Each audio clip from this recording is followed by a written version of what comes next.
Gandhiji has truly said, Earth provides enough to satisfy everyone's need, but not everyone's greed. So, hey everyone, we, the students of Government Senior Secondary Smart School, BAKAIN District Fazilka, are here to talk about World Nature Conservation Day. So, let's get started. World Nature Conservation Day is celebrated annually on 28th of July. Nature conservation means to conserve nature and its resources that are on the verge of extinction. Natural resources include air, water, soil, minerals and wildlife. It is celebrated to make people aware of our natural environment and the importance of preserving them.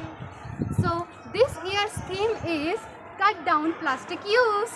We are harming the nature by deforestation and global warming.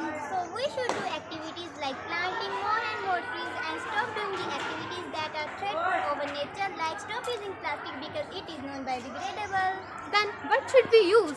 We should use cloth and paper bags instead, and we should also follow 3R rule.